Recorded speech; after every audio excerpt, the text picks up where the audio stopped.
اعوذ باللہ من الشیطان الرجیم بسم اللہ الرحمن الرحیم یا رب لک الحمد کما ینبغی لجلال وجہک وعظیم سلطانک ان اللہ وملائکتہ یصلون علی النبی یا ایھا الذین آمنوا صلوا علیہ وسلموا تسلیما۔ آپ صلی اللہ علیہ وسلم پر لاکھوں کروڑوں درود و سلام بے حد و بے حساب انگنت لا تعداد آپ صلی اللہ علیہ وسلم کا فرمانے عالی شان ہے۔ یہ اس کا مفہوم میں آپ کے سامنے رکھتی ہوں، اور اس کو ایک ٹاپک بھی سمجھ لیں کہ میانہ روی اور حد، اور اس کے بارے میں بہت کچھ کہا گیا ہے، بہت کچھ اس کے بارے میں پڑھا گیا ہے، سنا گیا ہے، آپ سنتے آئے ہیں، لیکن اس میں 2-3 نکات جو ہیں نا وہ ہم نے ذہن میں پختہ کر لینے ہیں تاکہ ہماری عملی زندگیوں میں اس میں خیر ہو اور ہم کچھ حاصل کر کے اٹھیں۔ وہ یہ ہے کہ آپ صلی اللہ علیہ وسلم واحد ریفارمر تھے یا ہیں۔ آپ نے فرمایا کہ لوگوں بین بین رہو۔ یہ ممتاز مفتی صاحب نے نا اپنی کتاب تلاش میں بہت خوبصورت الفاظ اور پیرائے میں نا ایک مطلب پیرا لکھا ہے، وہی میں آپ کے سامنے رکھتے ہوں۔ یہ مجھے بہت پسند آیا تھا، تو یہ انہوں نے اس طرح سے لکھا ہے۔ وہ کہتے ہیں کہ لوگوں بین بین رہو، مد میں جیو حدیں نہ توڑو، مد میں جیو حدیں نہ توڑو، نہ دنیا میں اس قدر ڈوب جاؤ کہ اللہ کے احکامات سے بے نیاز ہو جاؤ، نہ عبادات میں اس قدر ڈوب جاؤ کہ دنیا سے بے تعلقی پیدا ہو جائے۔ سیانے کہتے ہیں کہ اسلام اعتدال کا نام ہے، توازن کا نام ہے، ہم آہنگی کا نام ہے، ہارمنی کا نام ہے۔ از ممتاز مفتی۔ اب یہ وہی بات ہے جو آپ صلی اللہ علیہ وسلم نے فرمائی کہ ہم جب اپنی زندگی گزاریں تو اس میں ہم کیا رویہ اپنائیں؟ اعتدال کا رویہ اپنائیں۔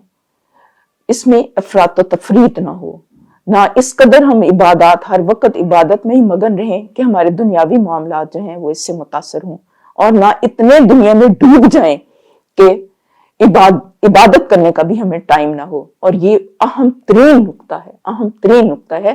اس کو ایک واقعے سے سمجھتے ہیں۔ ایک دفعہ اس طرح سے ہوا کہ نا کچھ صحابی تھے، وہ حضرت عائشہ رضی اللہ عنہ کے پاس آئے، اور وہ اس طرح سے مسائل پوچھتے تھے جن کی انہیں مطلب اس طرح سے سمجھ نہیں آتی تھی۔ تو انہوں نے یہ انکوائر کیا کہ آپ حضور پاک صلی اللہ علیہ وسلم کی عبادات کے بارے میں بتائیں نا۔ تو حضرت عائشہ نے بتایا، ان کی روٹین بتائی آپ صلی اللہ علیہ وسلم کی جو بھی روٹین تھی نا۔ تو انہوں نے ایک نے کہا کہ آپ صلی اللہ علیہ وسلم تو بخشے بخشائے ہیں، تو میں تو بہت حقیر آدمی ہوں، تو مطلب میں تو اس طرح سے کروں گا کہ ہر وقت نا میں نمازیں پڑھوں گا اور میں دنیا کے کام چھوڑ دوں گا۔ دوسرے نے کہا کہ میں تو شادی بیاہ کے جھنجھٹ میں نہیں پڑوں گا، اس سے تو پھر میری مطلب یہ ہے کہ اس میں الجھ کر پھر میں اللہ تعالیٰ کے احکامات سے غافل ہو جاؤں گا، مجھ سے عبادت نہیں ہو پائے گی۔ تیسرے نے کہا کہ میں اسی طرح ہر وقت روزے رکھوں گا نا اور نمازیں پڑھوں گا۔ تو جب حضور پاک صلی اللہ علیہ وسلم کو یہ بات پہنچی تو آپ صلی اللہ علیہ وسلم نے اس پر ناراضگی کا اظہار فرمایا، اور آپ نے کہا کہ تمہارے نفس کا بھی تمہارے اوپر حق ہے، تمہارے گھر والوں کا بھی تمہارے اوپر حق ہے، تمہاری بیوی کا بھی تمہارے اوپر حق ہے، اور جس نے میری سنت سے اعراض کیا وہ مجھ میں سے نہیں۔ یہی ہمارے دین کی خوبصورتی ہے۔ یہ والا نقطہ انتہائی اہم ہے کہ ہم اپنی زندگیوں میں توازن لے کے آئیں۔ اور آپ صلی اللہ علیہ وسلم کا یہ معمول تھا کہ آپ نے اپنے اوقات جو ہے وہ تقسیم کیے ہوئے تھے۔ کچھ اوقات آپ نے مطلب اپنے جو ہے نا باہر کے وفود آتے تھے ان کے لیے مختص کیے ہوئے تھے، کچھ گھر والوں کے لیے کچھ اوقات مختص کیے ہوئے تھے، اور کچھ اوقات جو تھے وہ خالص اللہ تعالیٰ کی عبادت کے لیے آپ نے مقرر کیے ہوئے تھے، تو جس سے آپ کی زندگی میں ایک ہارمنی تھی، حسن تھا۔ اب اعتدال ان معاملات میں بھی ہے، اس کا کینوس بھی بہت وسیع ہے، اور اعتدال کس معاملے میں بھی ہے؟ ہمارے کھانے پینے میں، ہمارے ملنے منانے میں، ہمارے محبت اور نفرت میں، ہمارے لینے دینے میں، ہماری پسند ناپسند میں۔ کئی دفعہ یہ ہوتا ہے کہ انسان اپنی بعض اولاد کو، عام گھروں کی میں بات کر رہی ہوں، ایک انفرادی زندگیوں میں بھی بعض اولاد کو دوسری اولاد پر ترجیح دیتا ہے۔ تو یہ بھی نہ ہو، سب بچوں کے ساتھ عدل ہو، انصاف ہو، ایک جیسا معاملہ ہو۔ پھر پسند ناپسند میں بھی کیا ہوتا ہے کہ انسان حد سے گزر جاتا ہے، تو اس میں بھی آپ صلی اللہ علیہ وسلم نے یہ تلقین فرمائی تھی کہ تم اپنے دوست کو اتنا نہ چاہو کہ کل کو اگر وہ تمہاری اس کے ساتھ اتنی وہ رغبت نہ رہیں تو تمہیں پھر شرمندگی ہو یا وہ تمہیں نقصان پہنچا سکے. اور کسی دشمن سے بھی اتنی نفرت نہ کرو کہ وہ کل کو تمہارا دوست بن جائے تو تمہیں شرمندگی ہو. یعنی آپ صلی اللہ علیہ وسلم نے اپنی زندگی میں یہ بہت خوبصورت تلقین بھی کی اور اپنے ایک ایک عمل سے آپ نے ثابت کر کے دکھایا کہ کس طرح فتح مکہ کے اوپر آپ نے اپنے جانی دشمنوں کو بھی معاف کر دیا. تو یہ ایک بہت حسن ہے، خوبصورتی ہے، ترتیب ہے ہمارے دین میں. اور اس کے بارے میں نا میں چند ایک احادیث آپ کے سامنے رکھتی ہوں. حضرت ابو ہریرہ سے روایت ہے کہ رسول پاک صلی اللہ علیہ وسلم نے فرمایا کہ دین آسان ہے، دین سے جس نے زور آزمائی کی دین نے اسے ہرا دیا، پس میانہ روی اختیار کرو، اعتدال سے کام لو، خوشخبری لو، صبح و شام سے مدد لو اور کچھ اندھیرے اٹھنے سے پہلے. پھر حضرت کعب بن مالک سے روایت ہے کہ میں نے عرض کیا یا رسول اللہ صلی اللہ علیہ وسلم میری توبہ یہ ہے کہ میں ہمیشہ سچ بولوں اور اپنے کل مال کو اللہ اور رسول صلی اللہ علیہ وسلم کی نظر کر کے اس سے دستبردار ہو جاؤں گا. آپ صلی اللہ علیہ وسلم نے فرمایا کچھ مال روک لینا چاہیے، تھام لینا چاہیے، یہ تمہارے لیے بہتر ہے اور بہتر اور مصلحت ہے. وہ مصلحت یہی ہے کہ گزر بسر کا سامان اپنے پاس ہونے سے انسان کو پریشانی نہیں ہوتی. میں نے عرض کیا تو میں اپنا وہ حصہ تھامے لیتا ہوں جو خیبر میں مجھ کو ملا ہے. یعنی یہ انہوں نے مطلب اس کا جواب دیا، ترمذی سے ہے. حضرت خدیجہ رضی اللہ عنہا سے روایت ہے کہ حضور پاک صلی اللہ علیہ وسلم نے فرمایا کہ مومن کو لائق نہیں کہ اپنے نفس کو ذلیل کرے. عرض کیا گیا یا رسول اللہ صلی اللہ علیہ وسلم اس سے کیا مراد ہے؟ فرمایا جس بلا کو سہار نہ سکے، اس کا سامنا نہ کر سکے، اس کو خود دعوت دے. ترمذی سے ہے.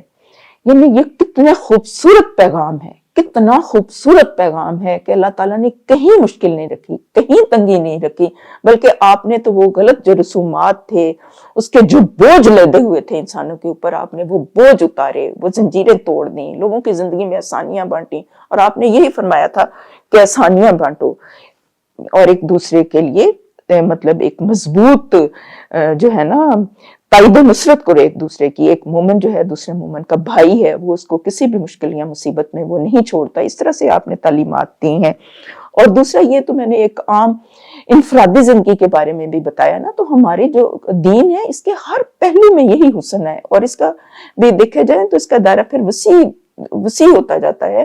وہ کس طرح سے ہے کہ ہمارے ہاں نہ تو وہ سرمایہ دارانہ نظام والی چیز کو بہت زیادہ پرموٹ کیا گیا ہے، نہ کمیونزم کو بہت پرموٹ کیا گیا ہے، بلکہ اللہ تعالیٰ نے اس کا بھی بے انتہا خوبصورت قوانین بنائے ہیں کہ اس میں بھی اعتدال ہو ہماری. اور پھر یہ فرمایا ہے کہ معیشت میں جو ہے نا اعتدال وہ ایک بہت زیادہ یعنی مفہوم ہے، ایک بہت بڑی حکمت کی بات ہے کہ زندگی کے ہر پہلو میں، ہر زاویے میں، ہر مطلب جو اس کا دائرہ کار ہے زندگی کا، اس میں اسی چیز کو لے کے چلنا ہے. اور اس سے یہود و نصارہ نے یہاں پر ہی غلطی کرائی تھی کہ جب جو ہے نصارہ جو ہیں انہوں نے جب غلطی کی تو حضرت عیسیٰ علیہ السلام کو اللہ تعالیٰ کا بیٹا بنا دیا. اور جو یہودی ہیں جب انہوں نے ان کی شان کو گٹایا تو ان کے اوپر بہت بڑا برا الزام لگا دیا. تو اسی طرح سے اپنے ان معاملات میں بھی ہم نے اپنے کردار کا جائزہ لینا ہے. اصل چیز یہی ہے کہ ہم اپنی زندگی میں جو ہے یہ اعتدال کا رویہ اپنائیں زندگی کے سارے گوشوں میں. اللہ تعالیٰ ہمیں کہنے اور سننے سے زیادہ عمل کی توفیق عطا فرمائے. وآخر دعوانا الحمدللہ رب العالمین. اللہ تعالیٰ آپ سب کا حامی و ناصر ہو. والسلام.